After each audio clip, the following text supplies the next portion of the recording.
Bonjour, bienvenue à la Malte Academy. Aujourd'hui, on va parler de cybersécurité, mais là, pour l'instant, on en est à tester le son.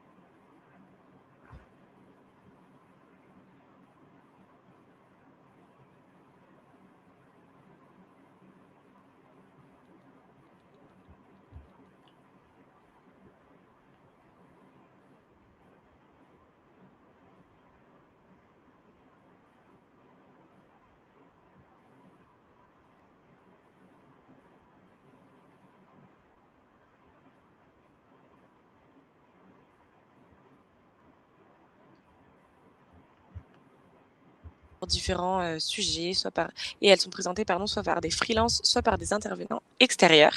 Et pour ceux du coup qui ne connaîtraient pas Malte, donc c'est une plateforme de mise en relation entre freelance et entreprise. Et nous avons la chance de collaborer aujourd'hui avec la plus grande communauté de freelance en Europe. Donc on est à près de 320 000 freelances maintenant et on est présent en France, en Allemagne, en Espagne, en Belgique et aux Pays-Bas. Et on travaille avec plus de 90 000 clients, dont 80% du CAC 40, mais aussi avec des PME, des TPE, des startups, etc., etc. Donc, si vous êtes freelance, vous pouvez tout à fait trouver de nouvelles opportunités grâce à Malte, en tout cas on l'espère, et puis aussi vous épanouir grâce à notre communauté et nos différents partenariats. Voilà pour cette courte présentation. Je vais maintenant laisser la parole à Stéphane. N'hésitez pas à poser vos questions pendant cette conférence dans l'onglet questions qui est en bas à droite, juste à côté du chat. Et du coup, Stéphane fera un temps de réponse à la fin de sa présentation. Et puis, vous pouvez aussi interagir au cours de la session dans l'onglet chat. Voilà, bonne Maltagamie à tous et à toutes. Et Stéphane, je vous laisse le micro et l'écran aussi. Merci. Donc, bonjour à tout le monde. Je vais passer la présentation en plein écran. Voilà, normalement, vous voyez en plein écran. Si ce n'est pas le cas, pensez à crier parce que je ne vois pas le chat pendant que je suis en train de présenter en plein écran. Donc, s'il y a un problème, n'hésitez pas à crier, à m'interrompre, etc. Donc aujourd'hui, on va prendre un peu de hauteur. On va parler pas d'un problème de sécurité particulier ou d'une technique de sécurité, mais plutôt réfléchir sur un point qui m'avait été posé plusieurs fois par des gens qui ne sont pas du métier et qui disaient mais comment ça se fait qu'on ait toujours peu de cybersécurité, qu'on ait toujours autant de problèmes, alors que la technique progressée, on sait beaucoup plus de choses, on fait beaucoup plus attention. Pour donner une idée, quand j'ai commencé en informatique, il était encore courant qu'on ait des comptes sans mot de passe, du tout. On tapait juste son login pour être identifié, pour avoir son compte, mais pas de mot de passe, parce que les ordinateurs n'étaient pas de façon reliés au réseau, et puis parce que de toute façon, on faisait confiance dans beaucoup de cas. Bon, ça paraît très loin comme période, depuis on a beaucoup progressé, néanmoins, on a toujours des problèmes. L'état actuel de la cybersécurité, tous les jours, vous avez une annonce dans les médias disant que tel hôpital, telle grande entreprise a été piratée, sans compter tous les cas où ça ne fait pas la une des médias, mais où il y a quand même des gens qui ont été victimes de vol d'identité, de perte de données, d'un piratage de leur site web, des choses comme ça. Pour prendre qu'un exemple, les rançongiciels, ces logiciels qui chiffrent tous vos fichiers et qui vous demandent une rançon pour avoir la clé de déchiffrement, font des ravages en ce moment. Aussi, il y a des annonces tout le temps sur ça y est, il y a tel ou tel qui s'est fait avoir, qui s'est fait pirater, qui n'a pas pu récupérer ses données, les sauvegardes ne marchaient pas. J'étais la semaine dernière au FIC, Forum international de la cybersécurité, qui est un forum pluridisciplinaire où il y a des techniciens, des juristes, des policiers, des enquêteurs variés divers, des politiciens. C'est le seul forum francophone qui réunit toutes ces catégories. C'était à Lille la semaine dernière. Et comme chaque année, on n'entend que des histoires de catastrophes, de problèmes, de piratage. Un autre exemple typique, c'est les fuites de données. Il y a telle entreprise qui s'est fait pirater et hop, le fichier de données s'est retrouvé en vente avec les données personnelles, la CNIL, enfin, on a l'impression quand on suit ces annonces, que c'est catastrophe sur catastrophe et qu'on n'a pas progressé et que les déclarations ne suffisent pas. Parce que quand vous demandez à des décideurs, que vous leur dites « Ouh là là, il y a quand même beaucoup de données personnelles dans la base », ils jurent toujours « Non, non, vous inquiétez pas, c'est sécurisé, c'est military grade, il y a de l'intelligence artificielle qui veille ». Bon, et on voit bien régulièrement que malgré ces déclarations rassurantes ou arrogantes, on a autant de failles de sécurité derrière. Pourtant, les dépenses, elles, ont beaucoup augmenté.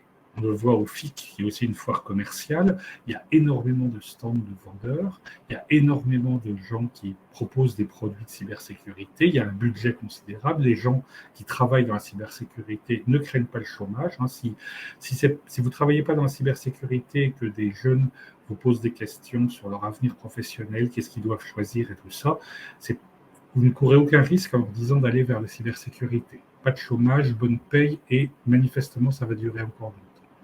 Pourtant, on est davantage sensibilisé. A priori, tout le monde a entendu parler de piratage, d'attaques, de problèmes comme ça. Donc, les gens savent que ça existe maintenant. Et puis, on a progressé techniquement. On sait bien davantage de choses. On a des meilleurs outils pour se défendre. Donc, normalement, compte tenu de tous ces progrès, il devrait y avoir moins de problèmes de sécurité qu'autrefois. Alors pourquoi ? Pourquoi il n'y a pas tellement de progrès ? Pourquoi on a l'impression qu'il y a autant d'attaques, voire davantage ? Alors, je le dis tout de suite, il n'y a pas de raison unique. Je ne vais pas vous donner le truc magique, c'est à cause de ça, la solution c'est ça, ça serait idiot. La sécurité, et pas seulement la cybersécurité, la sécurité c'est quelque chose de complexe, avec beaucoup de facteurs mêlés, donc il n'y a pas une raison unique. Une partie du problème est un problème technique. Donc moi, personnellement, je viens de la technique, donc j'ai tendance, comme pas mal de techniciens, à surtout me focaliser sur les problèmes techniques, mais je sais bien que ce n'est qu'une partie du problème. Il y a aussi tout un tas de raisons non techniques qui tournent autour. Donc une partie seulement du problème est technique, c'est pour ça d'ailleurs que la cybersécurité doit être pluridisciplinaire. On a besoin de sociologues, de psychologues, de juristes, de tout un tas de gens, autres que ceux qui sont strictement dans la technique. Alors, on va étudier les questions de pourquoi il y a toujours si peu de cybersécurité sous un angle critique en cherchant de qui c'est la faute. Qui est responsable ? Qui est-ce qu'il faut engueuler, licencier ? On va commencer par le plus simple. Est-ce que c'est la faute des programmeurs, si on a autant de problèmes, de ceux qui écrivent les logiciels qui ont des failles de sécurité ? C'est vrai qu'aujourd'hui, malgré les progrès de la sensibilisation, on constate que beaucoup de programmeurs restent peu ou pas formés sur la sécurité.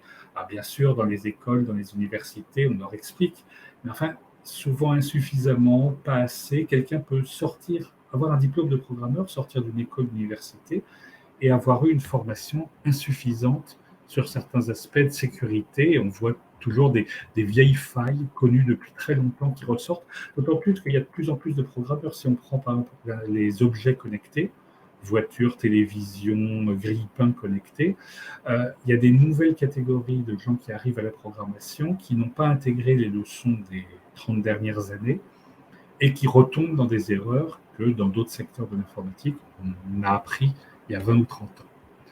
En plus, il y a certaines légendes techniques, il n'y a pas que ce que les gens apprennent à l'école, et ce qu'ils apprennent à l'école, déjà, ce n'est pas toujours à jour. Et en plus, il y a tout un tas de légendes qui continuent à se propager et qui ont la vie dure et qui font que c'est difficile de faire progresser sur la sécurité. Mais il y a aussi une autre raison pour laquelle les programmeurs continuent à écrire des programmes buggés, des programmes avec des failles de sécurité, c'est que les programmeurs, leur seul but, ce n'est pas la sécurité. Ils ont d'autres injonctions venant des clients, des dirigeants. Par exemple, on leur demande de faire vite. Il faut livrer le programme rapidement. Ça ne va pas tellement dans le sens de la sécurité. On leur demande de faire pas cher. Autre raison pour aller vite, qu'il y ait moins d'heures. Et puis on leur demande toujours des nouvelles fonctions.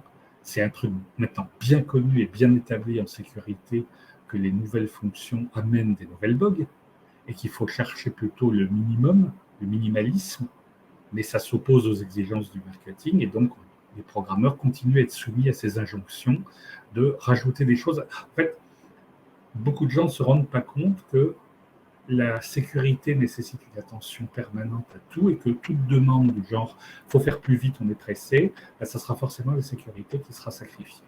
Donc oui, c'est de la faute des programmeurs, mais pas seulement.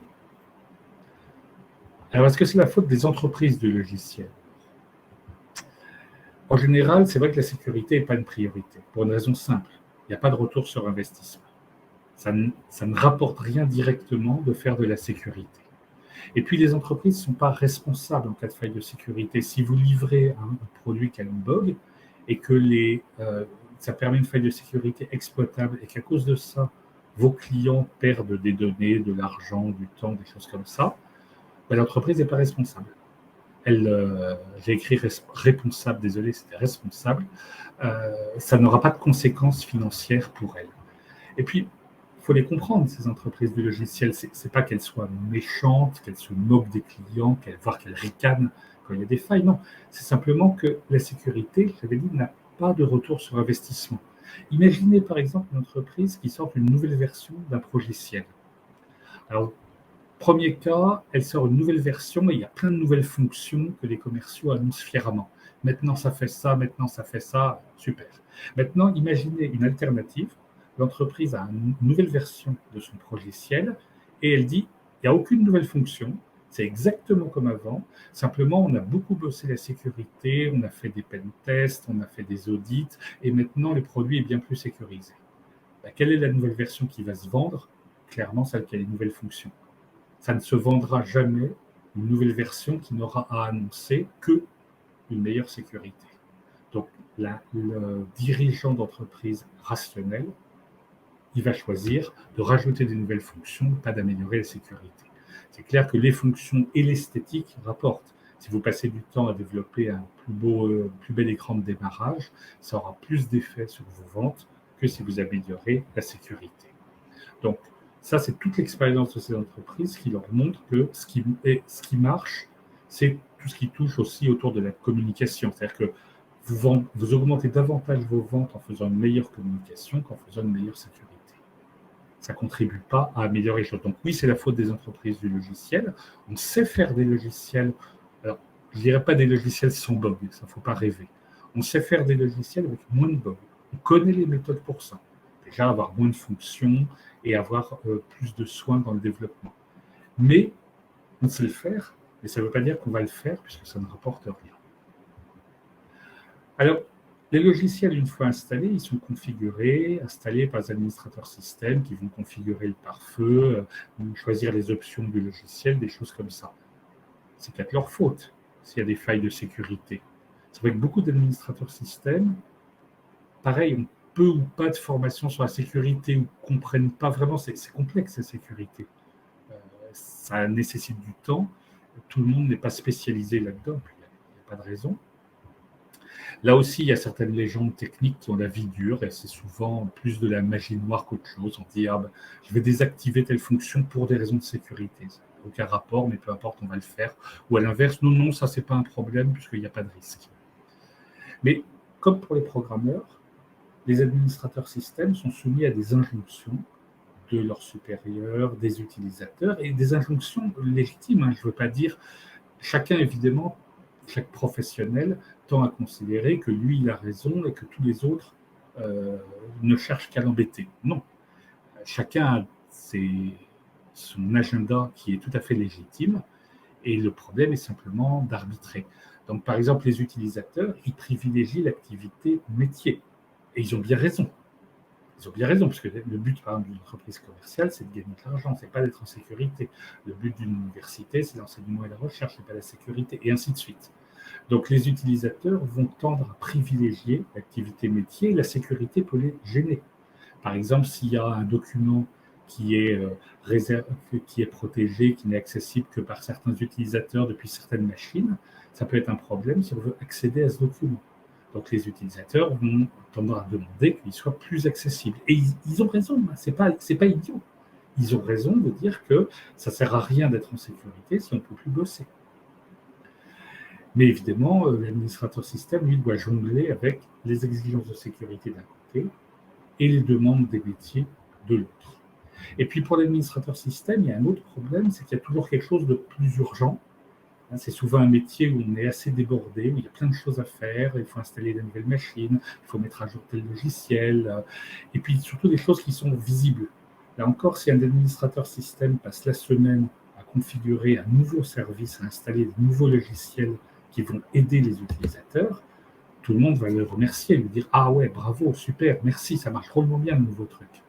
Par contre, s'il passe une semaine à ne faire qu'améliorer la sécurité, il n'y aura rien de visible. Et en plus, les choses visibles sont sans doute gênantes pour les utilisateurs. Ça sera des contraintes en plus. Et donc, les utilisateurs vont râler l'administrateur système, sauf si c'est un misanthrope qui aime qu'on lui râle dessus, ça va le pousser, ça ne va pas le pousser dans le sens de la sécurité. La sécurité, c'est un peu comme pour les entreprises de logiciels, ne se voit pas. Elle se voit seulement quand il y a un problème, et là, tout à coup, on crie, mais c'est terrible, c'est scandaleux, pourquoi ça a été possible, pourquoi une telle faille a été possible. Mais par contre, quand on fait de la sécurité, ça ne se voit pas. En fait, il y a même des effets pervers. Par exemple, quand un administrateur système passe une semaine à améliorer la sécurité de l'entreprise et que ça ne produit rien de visible, on va dire qu'est-ce qu'il a fichu pendant cette semaine. Alors que par contre, s'il y a une faille de sécurité qui mène à une attaque et qu'il passe sa nuit à manger des pizzas en réparant le problème et que le lendemain matin, ça y est, il a tout réparé, on va le féliciter. Alors qu'on devrait plutôt féliciter celui qui a tranquillement et de manière non visible amélioré la sécurité. Et l'État. Alors on est en France, donc quand il y a un problème, c'est que fait le gouvernement? Qu'est-ce que devrait faire l'État? En plus, on est entre deux tours d'élections législatives, donc c'est l'occasion d'interpeller les candidats sur leur programme. Essayez de demander aux candidats qui sont en liste dans votre circonscription quel est leur projet pour la cybersécurité. Est-ce que l'État devrait faire des lois, par exemple? Des lois pour interdire des bugs ou interdire des attaques? Bon, interdire le piratage, c'est déjà le cas, mais est-ce qu'il faudrait d'autres lois?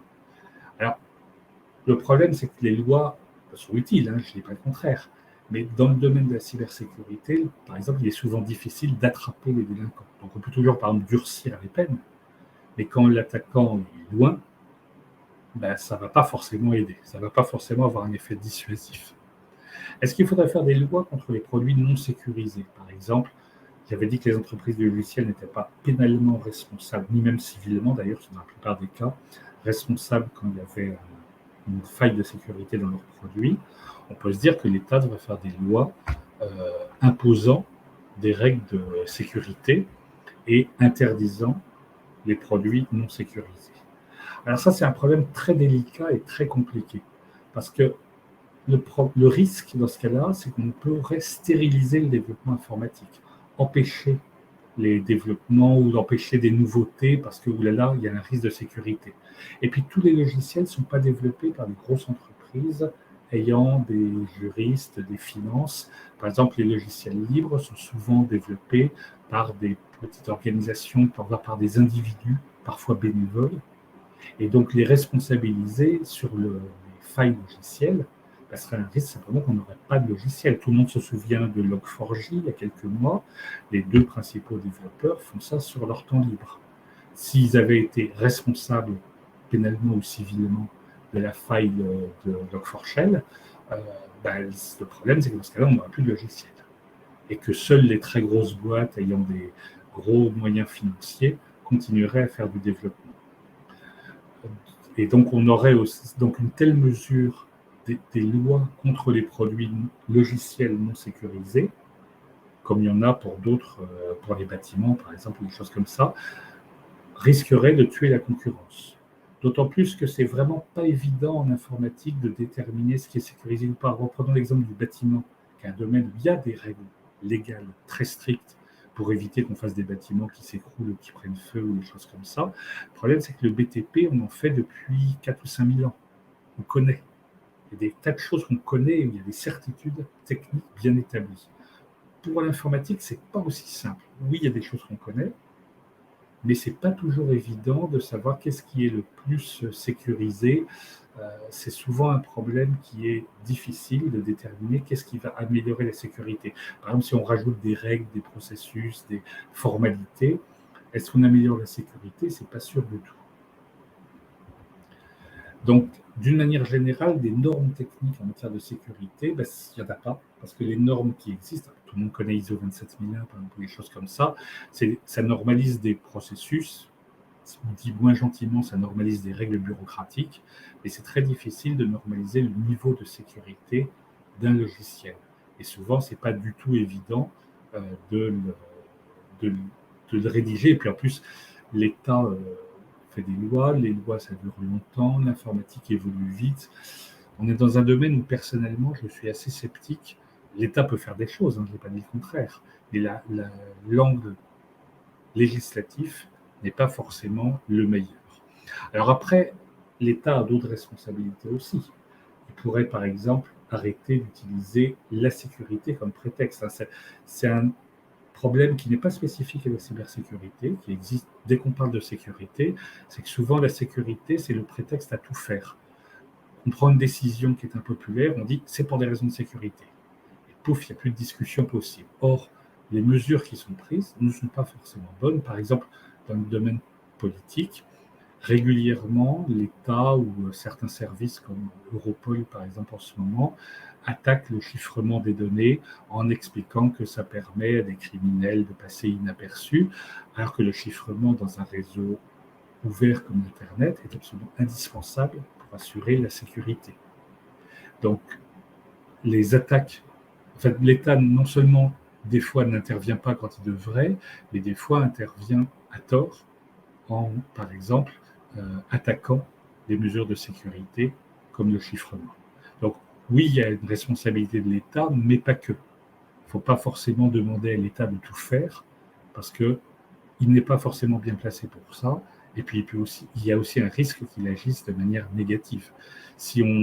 Demain, s'il y a une grosse faille de sécurité, Log4j est un parfait exemple, parce que avant, plein de gens utilisaient le logiciel Log4j. C'était très populaire dans le monde de la programmation en Java.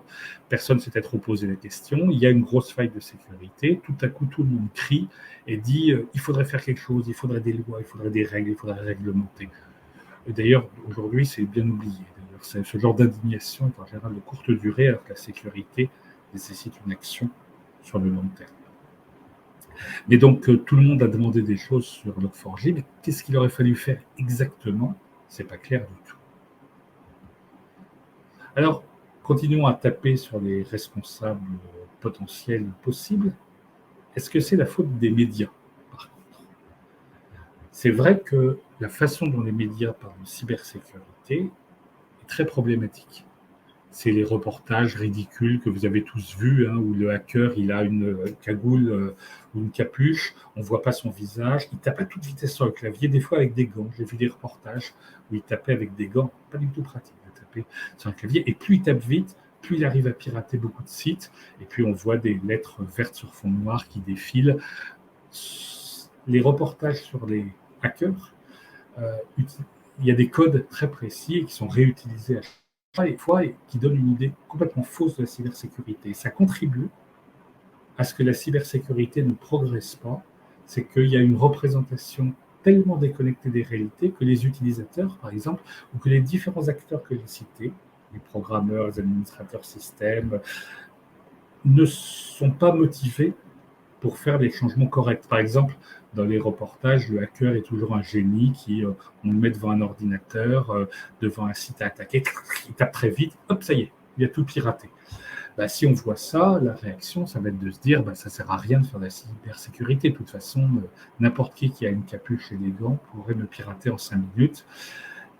Donc ça ne rend pas compte des vrais problèmes. Autre chose, ces reportages, en général, sont fixés par uniquement de la technique. Déjà, on utilise le mot hacker à tout bout de champ. J'ai vu ce mot hacker utilisé pour quelqu'un, par exemple, qui avait simplement envoyé des mails en usurpant une identité, en prétendant qu'il est Microsoft, la Société Générale, Dieu sait quoi, et on le qualifie de hacker.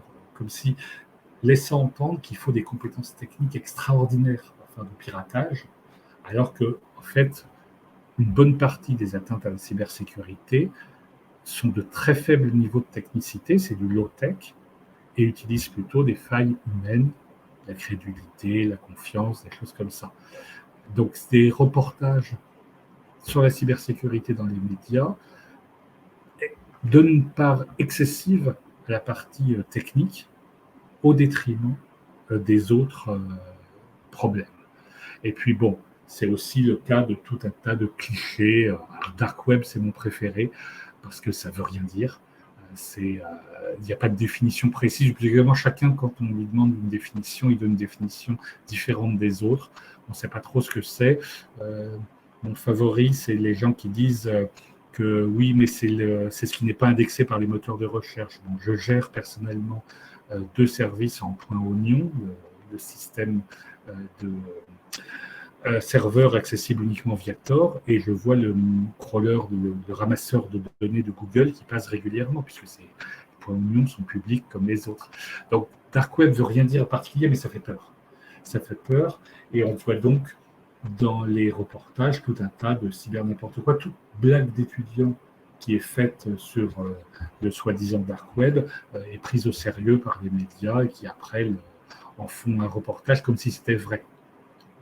D'ailleurs, ce n'est pas que les médias, les commerciaux aussi, des sociétés qui vendent des produits de sécurité contribuent aussi à brouiller l'information et à rendre les choses plus difficiles. J'aime souvent faire des comparaisons entre la cybersécurité et les problèmes sanitaires et la médecine, puisque à une époque, si vous mettez au Moyen-Âge par exemple, la médecine n'avait rien de scientifique. Les gens racontaient n'importe quoi. Quand il y avait un problème, on disait que c'était la faute des sorcières ou parce qu'on n'avait pas assez prié Dieu ou c'était tel ou tel groupe qui était responsable, qui avait empoisonné les puits ou des choses comme ça. Les théories sur les maladies étaient à mourir de rire. Et depuis, on a progressé en médecine. Et aujourd'hui, il y a toujours des charlatans, il y a toujours des gens qui racontent n'importe quoi, qui vous vendent des pierres qui guérissent ou des choses comme ça. Mais au moins, les charlatans sont maintenant bien séparés de la vraie médecine. Il n'y a plus de confusion ou de mélange entre ce qui est la vraie médecine et ce qui est le charlatanisme. Pour la cybersécurité, on n'en est pas encore là. On n'en est pas encore là, il n'y a pas encore une séparation nette qui est faite entre le n'importe quoi, les discours sur la sécurité, sur les produits de sécurité et l'informatique sérieuse. La séparation ne s'est pas encore faite et donc les spectateurs des médias ou d'ailleurs les gens qui écoutent les commerciaux en cybersécurité se font une vision magique. Et c'est très difficile de lutter pour améliorer les choses quand c'est de la magie. Si par exemple vous pensez que les maladies c'est déclenché par Dieu parce qu'il est mécontent, ben, ça ne sert à rien d'avoir par exemple une hygiène, de se laver les mains ou de choses comme ça, puisque de toute façon, c'est Dieu qui décide et quand il est mécontent, vous tomberez malade. Et s'il est content, vous ne serez pas malade, même si vous ne lavez pas les mains. Tous les progrès qu'il y a eu en médecine dépendaient d'abandonner cette vision magique et d'avoir une vision rationnelle de ce qu'était la médecine, de ce qu'était le fonctionnement du corps humain et des solutions que chacun pouvait adopter. Par contre, alors la médecine a progressé, la cybersécurité, il lui reste à faire ce chemin qui a pris pas mal de siècles pour la médecine. Donc il va sans doute prendre aussi un certain temps pour l'informatique en général et pour la cybersécurité en particulier. On est plutôt pour l'instant, dans la perception de beaucoup de gens, au niveau des médecins de Molière, ceux qui n'y connaissent rien, mais qui, dans les pièces de Molière, tiennent toujours des longs discours compliqués pour dire, avec des mots en latin, pour dire c'est telle maladie, non c'est telle autre, c'est le poumon, vous dis-je. Aujourd'hui, on rigole de ces médecins de Molière qui, manifestement, n'avaient aucune compétence sérieuse en médecine, mais au XXIe siècle, la médecine est quand même plus sérieuse. La cybersécurité en reste là et on voit dans un salon où il y a une grosse composante commerciale comme le FIC dont je parlais tout à l'heure, on voit des entreprises annoncer des produits de cybersécurité avec des arguments grotesques. Le plus beau que j'ai vu au FIC cette année, c'était en gros sur le stand, c'était notre produit à 0 faux positifs.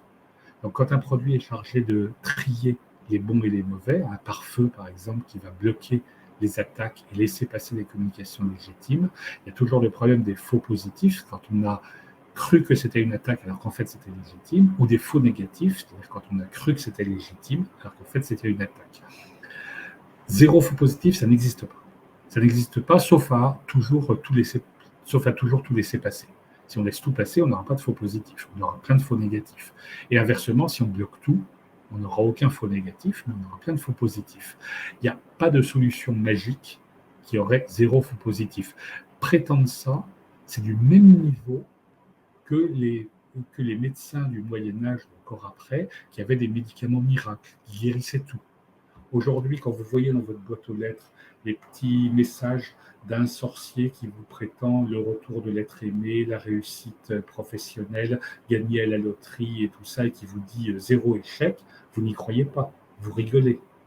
Pourtant, dans un salon comme le FIC, des messieurs sérieux, avec costume, cravate et tout, voient un stand où il y a écrit 0 faux positif dans notre produit, et ils y croient.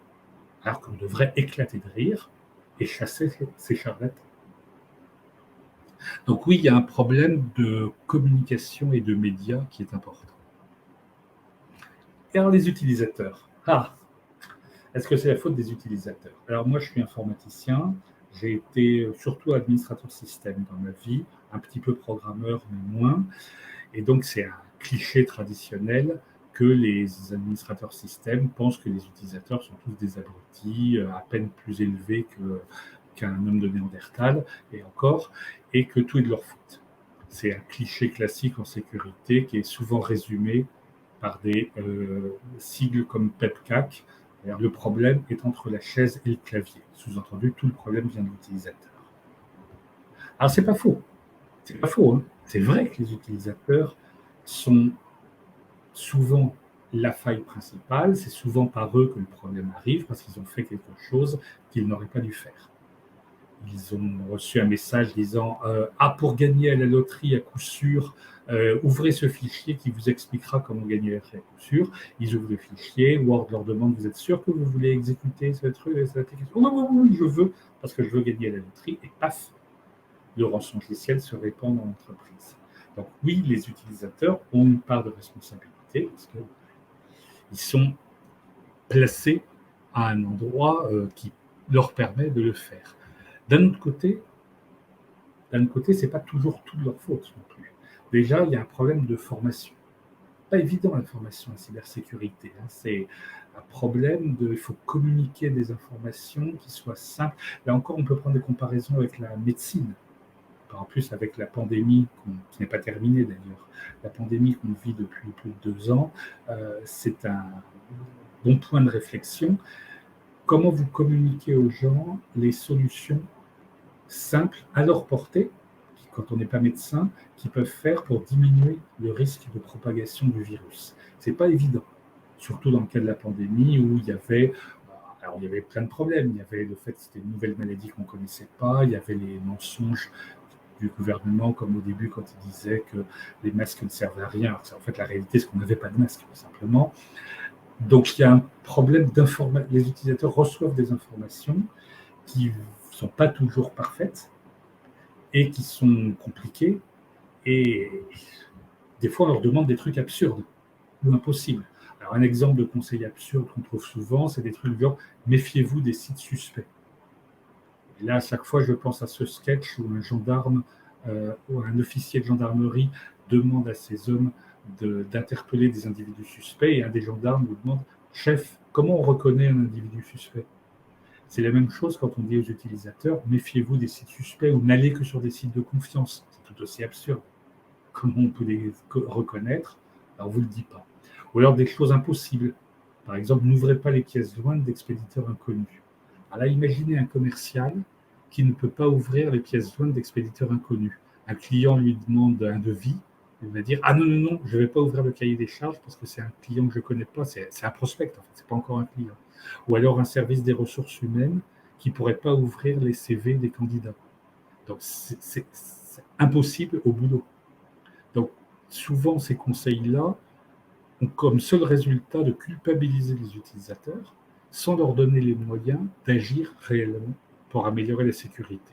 Alors, ça permet à des chefs paresseux de dire « Ah, c'est pas ma faute, j'avais bien dit aux gens de ne pas ouvrir les pièces jointes d'expéditeurs inconnus. » Mais c'est un conseil absurde. C'est un peu comme si pour lutter contre les maladies sexuellement transmissibles, on disait « N'ayez pas de relations sexuelles ». C'est simplement un conseil qui ne marcherait pas, qui ne viserait qu'à culpabiliser les gens qui ensuite attrapent le MST. Et puis les utilisateurs ont des injonctions contradictoires, comme les programmeurs dont je parlais. comme les administrateurs système, ils reçoivent des injonctions qui sont contradictoires. Par exemple, il va y avoir le conseil de ne pas travailler à la maison sur un système non sécurisé. Ah bon, de nos jours, avec le développement du télétravail, on entend moins ce conseil. Mais avant la pandémie, on avait souvent le conseil de ne pas travailler sur des systèmes non sécurisés, mais en même temps, on disait, ce rapport est ultra urgent, il faut que je l'ai dimanche soir. Ben, là encore, on ne peut pas faire les deux à la fois. La souplesse que fournit le télétravail et les horaires décalés ne va pas forcément bien avec la sécurité. Il y a un arbitrage à faire et l'utilisateur n'est pas forcément bien placé pour le faire. En conclusion, après avoir examiné ça, donc vous avez compris, à chaque fois où j'ai dit que est-ce que c'est de la faute de tel acteur, j'ai dit ben oui mais non. En fait, mon but n'était pas de dire que ben, il n'y a aucune solution et qu'on ne peut rien faire et que c'est fichu. Mon but était de dire, puisque évidemment qu'il faut agir, hein, évidemment que l'état actuel de la cybersécurité n'est pas satisfaisant, d'autant plus que les attaquants s'améliorent, donc ça va être de pire en pire. Donc il faut agir, c'est sûr, mais déjà il faut reconnaître que le problème est complexe, qu'il n'y a pas de solution magique. Notamment, il n'y a pas de solution dans l'achat d'un produit. Beaucoup de décideurs croient qu'en achetant un produit, un IDS, un firewall, un truc comme ça, ils vont être en sécurité. En fait, non. Le problème est suffisamment complexe pour qu'il n'y ait pas une solution simple. J'aimerais bien que ce soit le cas, mais ce n'est pas le cas. Et pire, il y a des solutions qui sont parfois inefficaces, qui ne vont pas résoudre le problème, ou qui sont négatives, qui vont en fait diminuer la sécurité. À une réunion avant le FIC, une réunion où il y avait quelqu'un un administrateur système d'un hôpital, qui racontait que tout l'hôpital avait été victime d'un rançon logiciel à cause d'un appareil qui pilotait un dispositif à rayon X et qui avait une vieille version de Windows qu'on n'avait pas le droit de mettre à jour parce que le système était certifié, puisque si on donne une dose de rayon X trop importante, ça peut être dangereux, voire mortel. Donc le système avait un mécanisme de certification pour des raisons de sécurité, mais que si on faisait la moindre modification du logiciel, il fallait refaire la certification. Donc le résultat, c'est qu'on ne faisait pas les mises à jour du logiciel. Donc c'était une version de Windows très ancienne avec plein de failles de sécurité. Et le jour où le logiciel malveillant est passé par là, il s'est fait pirater. Donc on peut avoir des solutions qui sont prises au nom de la sécurité, qui en fait diminuent la sécurité. Les attaquants s'améliorent, je l'ai dit aussi. Donc mon pronostic, j'avais dit à propos des embauches, c'est que le problème est avec nous pour longtemps. C'est pour ça que c'est un bon choix de carrière de travailler dans la cybersécurité. Le plus important, il me semble, pour améliorer les choses, c'est qu'il faut admettre qu'il y a des contradictions. À chaque fois, pour chacun des acteurs que j'ai présentés en disant est-ce que c'est de sa faute, oui mais non, j'ai pointé une contradiction. Et les contradictions, ce n'est pas quelque chose qui se résout par des dictates venus d'en haut. Il est normal que l'administrateur système veuille durcir la sécurité en interdisant certains services. Il est normal que l'utilisateur privilégie le boulot et dise que ces contraintes le gênent. Les deux ont raison. C'est une contradiction, c'est quelque chose qui n'est pas... Il n'y en a pas un qui a raison et l'autre qui a tort. C'est qu'il y a deux intérêts légitimes et qu'il faut toujours faire un compromis. Je cite Bruce Schneier parce qu'en matière de cybersécurité, ou d'ailleurs de sécurité en général, je recommande fortement la lecture de ses livres, pas traduits en français malheureusement, mais tous ses livres sur la sécurité sont très bien. Et notamment, une de ses phrases favorites qu'il répète souvent, c'est que c'est toujours un compromis. On peut toujours prendre des postures en disant la sécurité, c'est une priorité, on ne va pas plaisanter avec la sécurité passe avant tout, mais c'est pas vrai. C'est pas vrai. Personne ne fonctionne comme ça. Le lapin, quand il sort de son terrier, il risque de se faire attaquer par un renard. Il le sait. Mais d'un autre côté, s'il reste dans son terrier, ce n'est pas une vie. Et puis, il risque de mourir de faim. Donc, il fait un compromis. On peut penser que le lapin est suffisamment intelligent pour être capable de faire un compromis intelligent. C'est-à-dire qu'il connaît les renards, il connaît la vitesse à laquelle il court, sa propre vitesse, des choses comme ça. Malheureusement, souvent en cybersécurité, le problème qu'on a, c'est que les acteurs, souvent, ne sont pas assez formés et donc ont du mal à faire un compromis intelligent. Et puis, il va falloir agir sur plusieurs plans.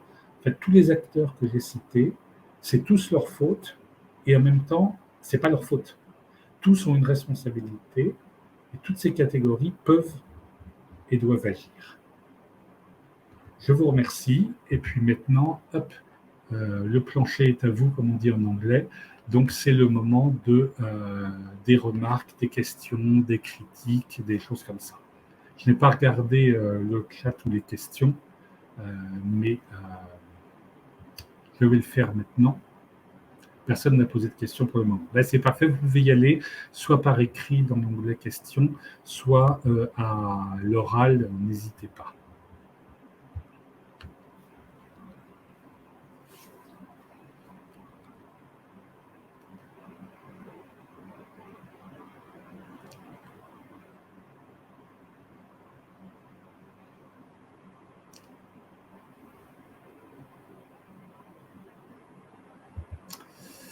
Alors, Yacine qui demande « Pensez-vous que le déploiement d'applications conteneurisées accroît les risques en cybersec ?»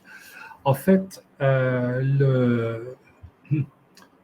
comme souvent en cybersécurité, c'est jamais aussi simple. Dire, par exemple, est-ce que les conteneurs ou les applications conteneurisées, ça améliore ou ça dégrade la sécurité? La réponse est forcément, ça dépend. Par exemple, une motivation courante pour faire en containerisé, c'est pour être sûr que l'application vienne avec exactement les versions des bibliothèques dont elle dépend et que ça, et que donc on ne se trouve pas dans la situation d'hésiter à faire une mise à jour, de craindre que ça ne plante certaines applications. Donc de ce point de vue-là, ça pourrait améliorer la sécurité. D'un autre côté, ça peut aussi la dégrader en faisant qu'il y a plein d'applications containerisées un peu partout et que les conteneurs, on ne les relance pas normalement quand on a une application containerisée. Quand il y a une faille de sécurité, je vais prendre un exemple réel. Ce week-end, il y a eu 2 grosses failles PHP qui ont été annoncées, des graves. Des failles de sécurité de PHP, il y en a tout le temps. Et ces 2 de ce week-end sont extrêmement graves puisqu'elles permettent l'exécution de code arbitraire par un attaquant distant. C'est vraiment ce qui est plus grave. Il ne peut pas y avoir pire. Donc, il faut mettre à jour PHP, d'urgence. Si ce n'est pas fait, faites-le. Si vous avez des applications PHP, la mise à jour de PHP est vraiment cruciale. D'un autre côté, on sait bien que les mises à jour de tout logiciel, ce n'est pas spécifique à PHP, peuvent potentiellement casser quelque chose. Donc, si on a des applications containerisées, il faudrait régénérer tous les conteneurs. Alors, c'est possible, on dispose de tas de solutions techniques qui permettent de faire ça, y compris de manière partiellement ou totalement automatique, mais tout le monde ne les a pas déployés. Et donc, on voit parfois des vieux conteneurs qui traînent depuis longtemps, qui ont été créés, le conteneur a été créé autrefois, et il a toujours des choses anciennes dessus. Donc, je dirais que, en soi, je ne peux pas répondre de manière simple à cette question. Ça dépend de comment sont gérés les conteneurs.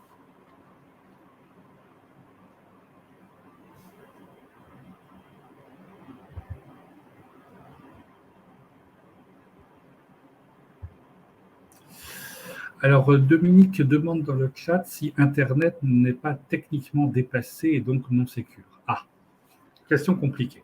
Alors, d'abord, une bonne partie des failles de cybersécurité sont complètement indépendantes du fait qu'on est connecté à Internet ou à un autre type de réseau.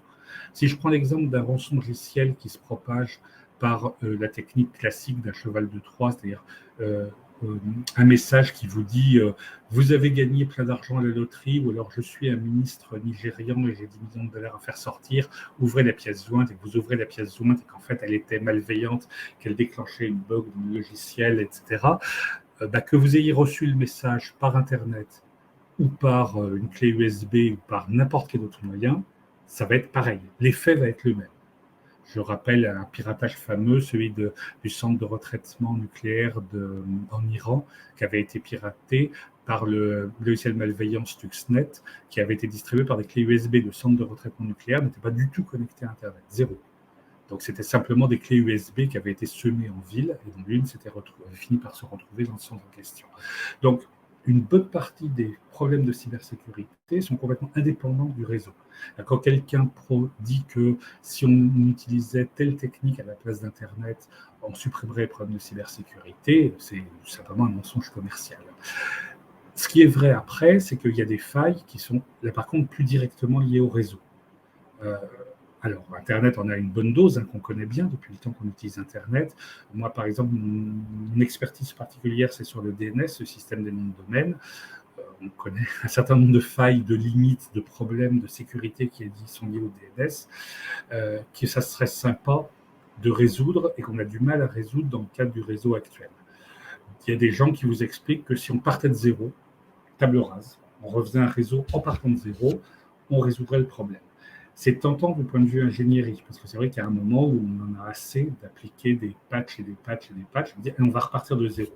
Mais c'est une illusion de croire que ça va résoudre les problèmes. Le nouveau système, il aura aussi ses failles. Quand c'est des failles en plus qui portent sur les logiciels et pas sur les fondements, par exemple, vous avez une faille dans Bind, qui est le logiciel DNS le plus utilisé, c'est une bug de Bind, c'est pas forcément la faute du DNS. Et donc un autre système aurait aussi des bugs, à moins que vous ayez trouvé un moyen de faire des logiciels sans bug. Donc, indépendamment du problème qui est de remplacer une infrastructure par une autre, parce que remplacer Internet, c'est un peu comme si vous disiez, regardez le clavier qui est peut-être en face de chez vous, là, c'est un AZERTY sans doute, et imaginez, regardez qu'on n'arrive pas à remplacer AZERTY par Bipo, alors que clairement, tout le monde est d'accord pour dire que c'est mieux, mais enfin, c'est extrêmement difficile de remplacer quelque chose d'aussi déployé et d'aussi utilisé partout. Donc, déjà, il y a un gros problème d'inertie. On ne peut pas plus remplacer Internet qu'on pourrait, par exemple, raser une ville et la refaire en partant de zéro. C'est simplement pas possible. Mais de toute façon, même si on pouvait, il n'est pas du tout sûr que le nouveau système serait meilleur. Il aurait aussi ses failles qu'on découvrirait après. J'ai vu des présentations de gens annonçant des systèmes nouveaux remplaçant Internet. Alors c'est toujours beau, c'est toujours parfait, ça marche toujours. Évidemment, parce qu'ils comparent l'Internet réel avec toutes ces failles qu'on connaît, avec un système qui n'existe que sur le papier, et donc qui est, c'est le syndrome de l'herbe est toujours plus verte dans le champ d'à côté. On ne connaît pas les inconvénients du champ d'à côté.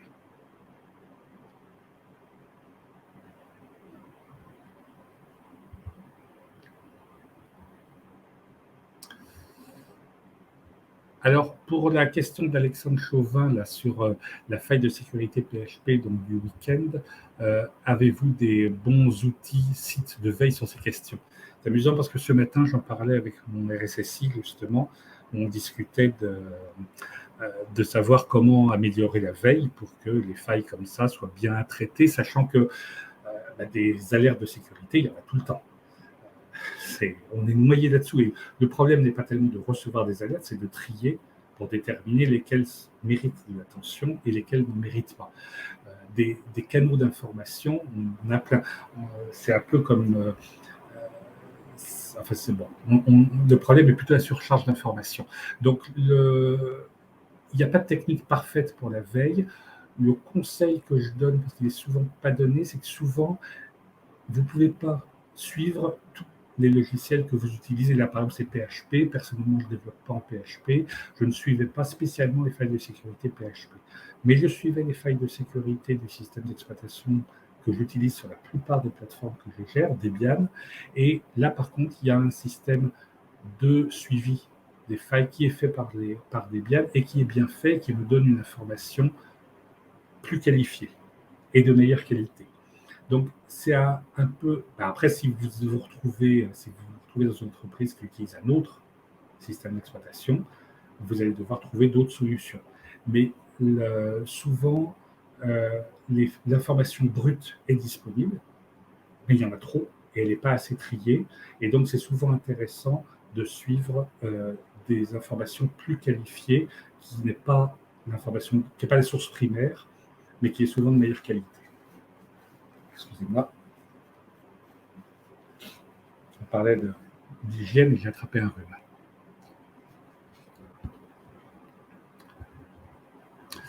rhume. Pour la question de Guillaume Gracieux, est-ce qu'il est possible d'envisager que des contraintes contractuelles obligent les éditeurs de logiciels à payer des amendes lorsqu'une faille est exploitée? Alors, je suis assez sceptique là-dessus pour ça, parce que alors, effectivement, Guillaume Gracieux fait aussi remarquer après que ça suppose qu'un patch a été publié. C'est-à-dire si la société, par exemple Microsoft dans l'exemple qu'il donne, a publié un patch et que le client n'a pas appliqué le patch, c'est assez clairement de la faute du client. Ceci dit, alors c'est difficile ça, parce que déjà, saturer le logiciel libre complètement. Et là, pour moi, ça pose un gros problème. Politiquement, ça me pose un gros problème si seuls peuvent développer du logiciel les entreprises commerciales qui ont une solide assise juridique et financière. Donc là, déjà, rien que pour ça, ça me paraît une mauvaise solution. Ensuite, même pour les entreprises commerciales, les grosses, hein, c'est-à-dire que c'est ce que j'avais dit quand je parlais du rôle de l'État, une telle mesure aurait un gros risque anticoncurrentiel. Parce que autant Microsoft pourrait se permettre de faire ça, autant la PME de province, elle serait mal placée. Ça serait la faillite tout de suite. Donc l'un des risques serait par exemple de mener à une stérilisation du développement logiciel. On ne ferait plus beaucoup de logiciels, ce qui n'est pas forcément une mauvaise chose. Mais enfin, on constate qu'actuellement, les utilisateurs sont plutôt demandeurs de tout le temps du nouveau logiciel, des nouvelles fonctions, c'est ça qui marche. Et donc, si on responsabilisait les entreprises, le risque, ça serait qu'elles ne fassent plus de nouvelles fonctions, ce qui est peut-être une bonne idée. Ça améliorerait peut-être la sécurité. Mais je ne suis pas sûr que tous les utilisateurs soient ravis.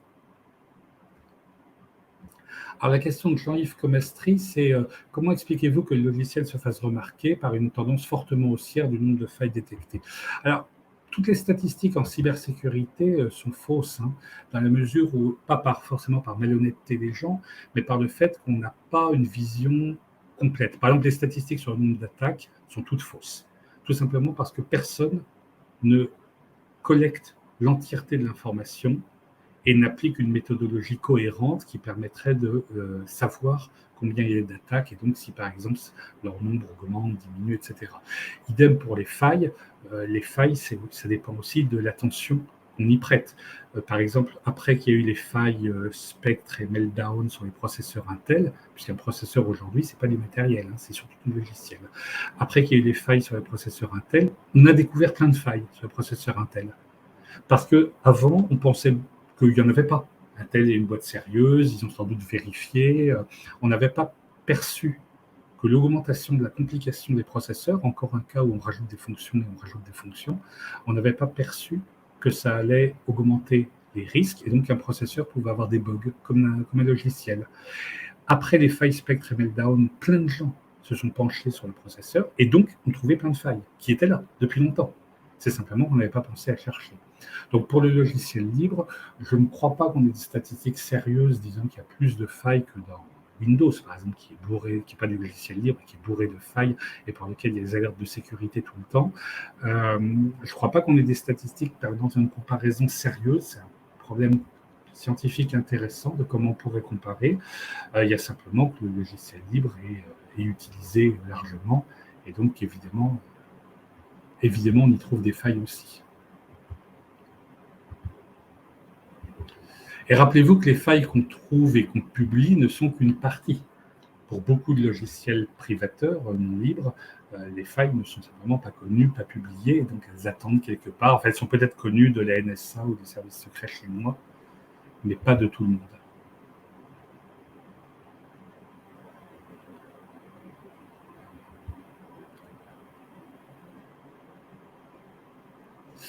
Donc dans le chat, Jessica A disait comme moi que oui, les annonces de la liste de sécurité Debian sont dans les meilleures. C'est évidemment surtout intéressant si on utilise Debian comme système d'exploitation, mais même autrement, ça aide beaucoup. Et oui, je suis d'accord avec Stéphane Royer qui dit comme moi que toutes les failles ne sont pas connues. Et donc c'est très difficile de faire des statistiques quand on ne connaît qu'une partie du problème. Je compare toujours ça avec le cas de l'aviation. Quand il y a un accident d'avion, il y a une enquête indépendante qui est faite par un organisme qui est indépendant et du constructeur de l'avion et de la compagnie aérienne et qui publie les résultats. Le bureau enquête accident en France, celui où travaille Pierre Ninet dans le film. Comment s'appelle ce film ? C'est un film récent où le héros travaille justement pour le bureau d'enquête accident. Boîte noire, merci. Donc pour les accidents d'avion, on a des bonnes statistiques, à peu près sérieuses. On sait combien il y a d'accidents, on a une idée des causes, on peut voir quels sont les problèmes. Pour le cyber, on n'a pas ça. On n'a pas ça. Ni sur les attaques, ni sur les logiciels en cause, ni sur leur part de marché. Donc, et en plus, certaines attaques, effectivement, la NSA, par exemple, ils le reconnaissent, hein, ils ne le cachent pas, connaît des failles qu'elle ne publie pas. qu'elle ne transmet pas aux éditeurs parce que ça peut servir pour faire des attaques. Il y a eu pas mal de débats aux États-Unis sur savoir si c'était normal ou pas que la NSA fasse ça, mais ça, ils ne s'en cachent pas. Et en Chine, c'est pareil, puisqu'il y a eu récemment une loi chinoise. Bon, en Chine, les lois, ça compte pas tellement, c'est pas un état de droit. Mais récemment, ils ont quand même ressenti le besoin d'écrire dans une loi que les sociétés qui détectaient des failles devaient d'abord les signaler au gouvernement avant de publier, et ne publier qu'après autorisation du gouvernement, probablement parce que le gouvernement veut en garder certaines pour lui. Donc effectivement, c'est très difficile de déterminer quelle est l'ampleur des failles.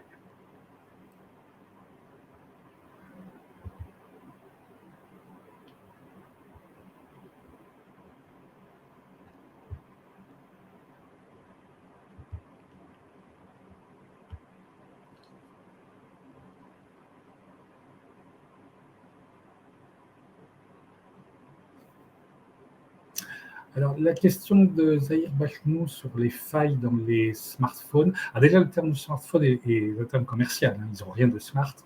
Ils ne sont pas smart du tout. Et surtout, ce terme a l'inconvénient de mettre l'accent sur le côté téléphone. Et un téléphone, on ne pense pas qu'il y ait des problèmes de sécurité.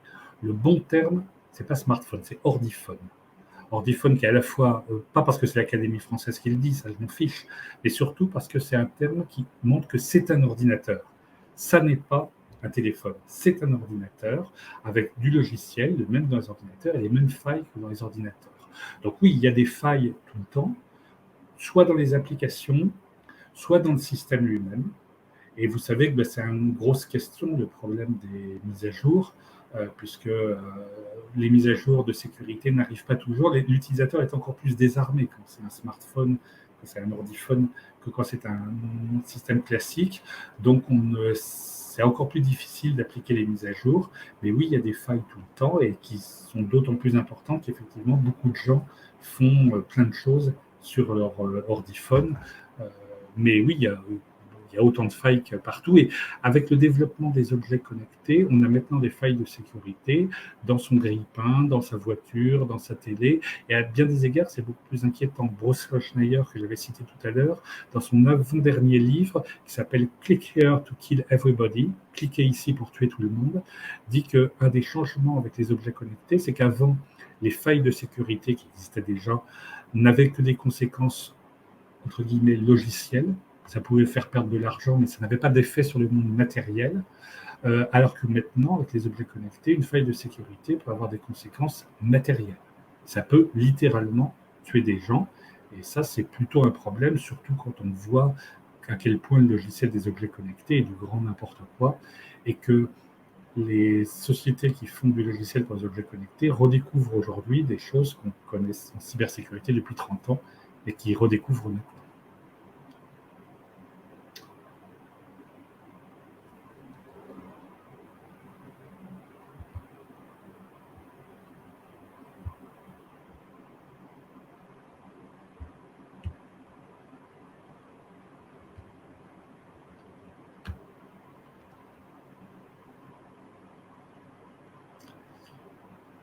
Bon, je crois que tout le monde est épuisé là.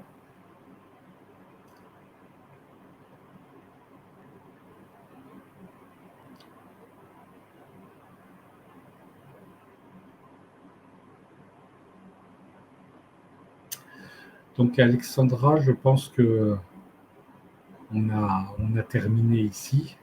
J'arrête le partage d'écran. Super. Eh bien, écoutez, merci à tous et à toutes d'avoir assisté à cette Malte Academy. Et puis, merci beaucoup Stéphane de l'avoir animé. C'était très intéressant et très complet. Et d'ailleurs, on a eu énormément d'interactions dans le chat et beaucoup de questions, donc c'est top. Et puis, du coup, si jamais vous voulez voir d'autres académies sur des sujets variés, n'hésitez pas à consulter notre site maltacademy.com. Je vais vous partager encore une fois mon écran avec voilà, le lien sur mon partage d'écran. Et si jamais vous souhaitez justement faire comme Stéphane et animer une Malte Academy, n'hésitez pas à envoyer votre sujet aussi en cliquant sur le bouton devenir speaker, donc via ce même site. Et enfin, si vous n'avez pas vu le début de cette présentation ou que vous voulez revoir n'importe lesquelles de toutes les autres Malte Academy, elles sont disponibles sur notre page replay de maltacademy.com. Voilà. Donc sur ce, encore merci et à très bientôt, je l'espère, pour une nouvelle Malte Academy. Au revoir. Au revoir, merci. Et je surenchéris, si vous voulez faire une Malte Academy, c'est une expérience très enrichissante. N'hésitez pas. Merci beaucoup. Bonne journée à tous.